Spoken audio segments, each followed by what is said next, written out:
65-year-old woman put up a for sale sign on her house, and the neighbors began to mock her mercilessly. Finally getting rid of that dump. Who would buy that? It's falling apart. I wouldn't take it even if it were free. But what happened the next day left them all speechless. Her name was Doña Rosa. She lived alone in a humble little house in the countryside. It wasn't big or pretty. It had cracked walls, an old tiled roof, and an orange tree in the yard. But it was everything she had. She had raised her son there, buried her husband there, and spent her entire life within those walls. Over time, life grew hard. Medications became more expensive. Her pension was no longer enough, and her body didn't respond like it used to. She thought that by selling the house, she could move somewhere smaller, closer to the hospital. That night, sitting in her rocking chair, she took an old photo of her and her husband smiling. She looked up at the sky and whispered, "Forgive me, my love. I can't take care of it alone anymore." The next morning, while sweeping the yard, she heard a car horn. An elegant car was parked in front of the house.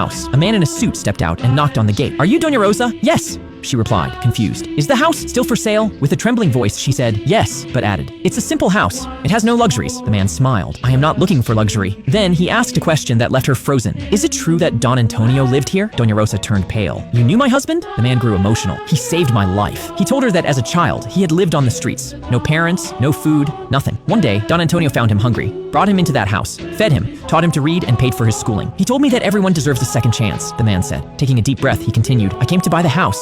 But you will never leave here. This house is sacred." Doña Rosa burst into tears on the sidewalk. The neighbors who had mocked her watched in silence, mouths wide open. The man's name was Leonardo, one of the richest businessmen in the country, but his greatest wealth wasn't money, it was gratitude. The following week, Leonardo had the entire house renovated. A new roof, repaired walls, and new floors. But he didn't touch the orange tree, the rocking chair, or the photos on the wall. "That stays," he said. "That is memory." One of the neighbors came over and asked for forgiveness. Doña Rosa smiled and said, "There's no need. God bless you."